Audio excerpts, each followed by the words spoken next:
Migrenin farklı türleri vardır ama bilinen iki ana türü vardır. Auralı migren, aurasız migren. Basit migren veya klasik migren dediği denilebilir. Basit migren dediğimiz en yaygın olanıdır. Başımız ağrır, midemiz bulanır. Bu kadar atak halinde gelir. Klasik birçok insan, sokaktaki birçok insana sorsak onun da bildiği migren tipi budur. Auralı migren daha az oranda yaşanır ama daha ağır bir tablodur.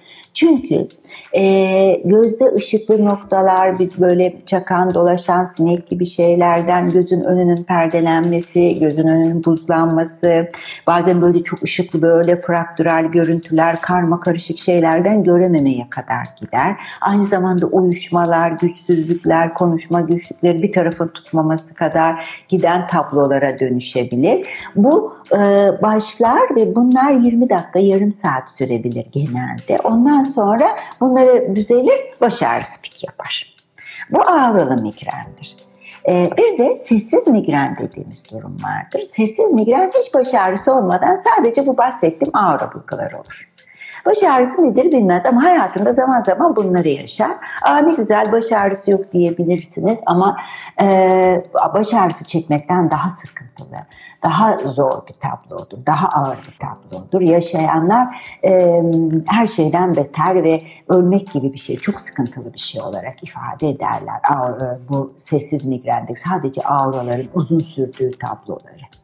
Onun dışında farklı daha gruplandırabilir. Yani ağrının olduğu döneme göre.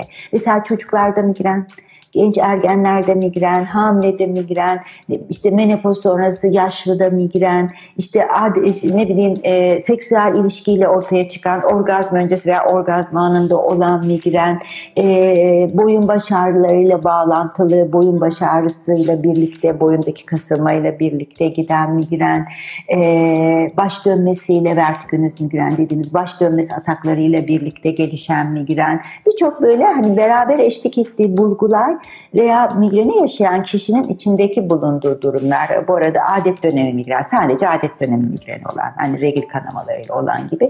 Hani kişinin içinde bulunduğu durum, yaşı, o anki durumu, bir de şikayetlerin özelliklerine göre çeşitli migren türleri vardır.